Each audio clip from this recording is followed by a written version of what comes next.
सिया बच्चों और पति को स्कूल और ऑफिस भेजने के बाद टेबल से चाय और नाश्ते की कप प्लेट उठाकर किचन में जा रही थी कि अचानक से उसकी नज़र न्यूज़पेपर की फ्रंट लाइन पर पड़ी।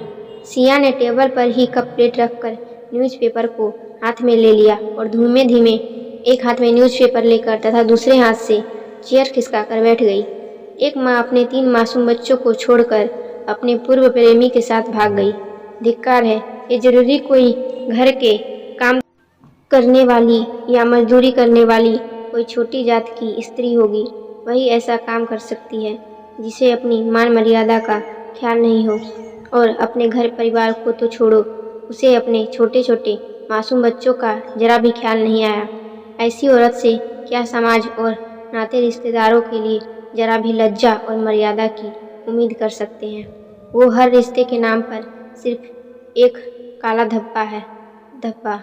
सिया सोचते सोचते थोड़ी चिड़चिड़ी सी गई। कॉल बेल की आवाज़ सुनकर सिया एकदम से चौंक गई। अरे मैं भी ना कहाँ खो गई थी। ऐसा तो कुछ न कुछ सुनने को मिलता ही रहता है, इतनी बड़ी दुनिया है। दरवाज़ा खोला तो अपनी पड़ोसन को बेवक्त आता देखकर सिया बोली, अरे नीलू, तू इतने सुबह सुबह कैसे और इतनी अस्त व्यस्त क्यों दिख रही है? सब ठीक तो है? अरे सिया भाभी, बात ही कुछ ऐसी है कि तुम सुनोगी तो तुम भी भौचक्की रह जाओगी। नीलू जैसे बम फोड़ने को आमाद थी। अरे पहले अंदर तो आओ, फिर एक मॉर्निंग टी के साथ बैठकर तसल्ली से तेरी बात सुनती हूँ। अरे भाभी, ये चाय वाय छोड़ो आप, अगर खबर सुनोगी न तो ऐसे ही बिना चाय के ही गर्म हो जाओगी। नीलू तावली होकर बोली, अरे ऐसा कौन से पहाड़ टूट गया सुबह सुबह? सिया हैरत भरे स्वर में बोली। नीलू अति उत्सुकता में सिया का हाथ पकड़कर जहाँ अभी भी खुले न्यूज़पेपर के साथ कप प्लेट पड़े थे वहाँ बैठ जाती है और कहती है कि भाभी, तुम्हें पता है, अपनी कॉलोनी के जज शीर्ष साहब की पत्नी अपने 1 वर्ष के बेटे को छोड़कर अपने पूर्व प्रेमी वकील के साथ भाग गई है। निर्मोही कलमुही को जरा भी लाज शर्म नहीं आई कि बेचारे जज साहब का ओहदा मिट्टी में मिल जाएगा। नीलू दीदी अम्मा की तरह दुनियादारी को भेजते हुए बोली। सिया एकदम झटके से चेयर से खड़ी होकर स्तब्ध रह जाती है और अपने दोनों हाथों को अपने गालों पर चिपका कर कहती है, यह क्या कर रही है नीलू तू? कहीं मुझे मार्च के महीने में ही तो अप्रैल फूल नहीं बना रही? मुझे तो बिल्कुल ही यकीन नहीं हो रहा है, इतनी सुशील पढ़ी लिखी शौर्या क्या ऐसा कदम उठा सकती है? और शीर्ष जज साहब में कमी ही क्या है?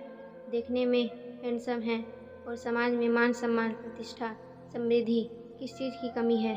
पता नीलू, आज ऐसी ही एक खबर आज न्यूज़पेपर में पढ़ने के बाद मेरे मन में बार बार एक ही विचार आ रहा था कि यह छोटी जात के लोग जो पढ़े लिखे नहीं, वो अपने घर परिवार समाज जैसी चीज़ों की चिंता भी नहीं करते, क्योंकि ऐसे लोगों के जीवन में इस प्रकार की बातें मायने नहीं रखती है। तो क्या मैं अब तक भ्रम में जी रही थी? नीलू ने तो जैसे उसकी बात ही न सुनी हो। वह जाती हूँ, बाद में आऊँगी कहकर चली गई और निढाल सी सिया फिर से एक गहरे चिंतन में खो जाती है।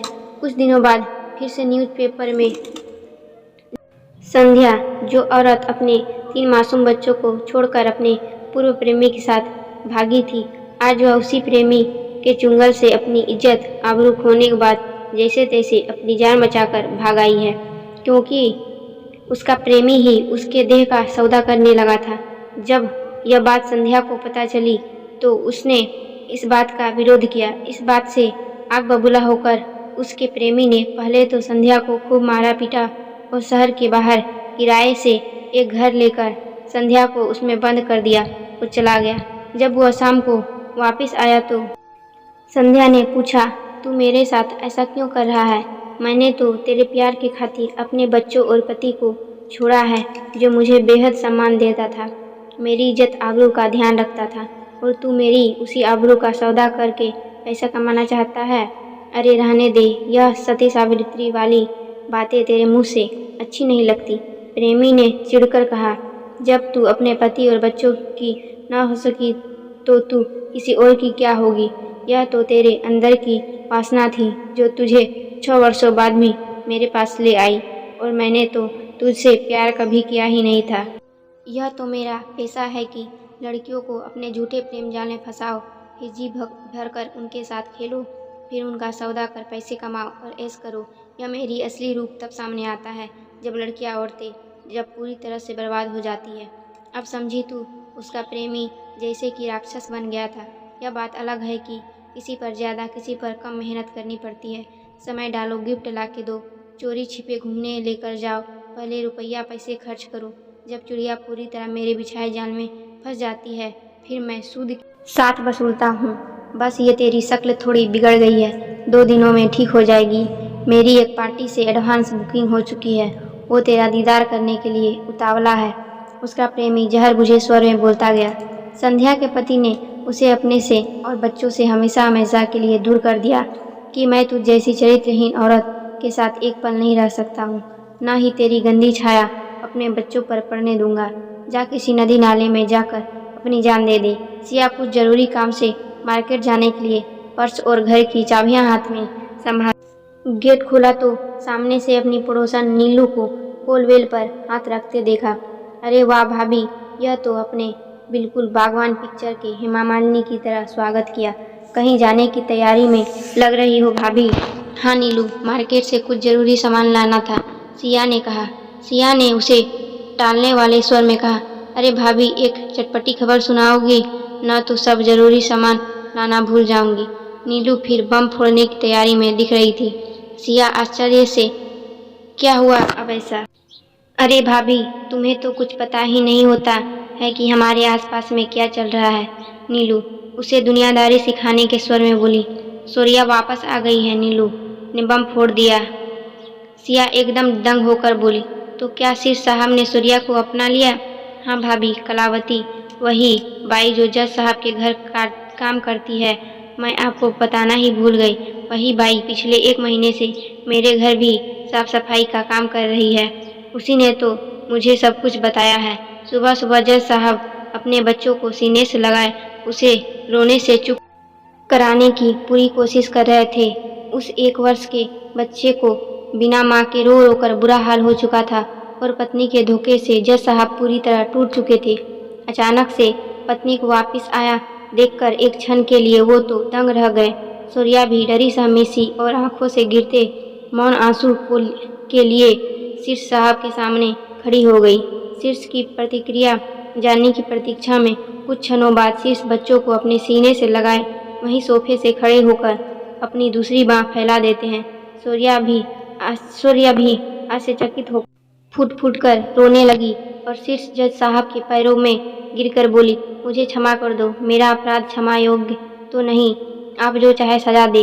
उफ किए बिना मुझे हर सजा स्वीकार है। मैंने माँ और पत्नी होने का गर्व खो दिया, लेकिन मैं बेटे और आपकी सेवा करती करती घर के एक कोने में पड़ी रहूंगी बिना किसी अधिकार के। बस मुझे इतनी सी जगह दे दो अपने घर में। जज साहब से बिना नजरें मिलाए रोते रोते सूर्या ने कहा, नहीं पता सूर्या मेरे प्यार, तुम्हारे सम्मान में क्या कमी रह गई थी? मैंने तो तुम्हें अपने हृदय की धड़कन की तरह प्यार किया। बस वही समझकर मैं तुम्हें क्षमा करता हूँ। तुम्हारी जगह मेरे चरणों में नहीं, मेरे दिल में है। तुम्हारी अभी भी वही जगह है जो पहले थी। जज साहब सूर्या को अपनी ओर खींचकर अपनी बाहों में भर लेते हैं। सिया चक्कर खाकर, तू मुझे कहीं काल्पनिक कहानी तो नहीं सुना रही?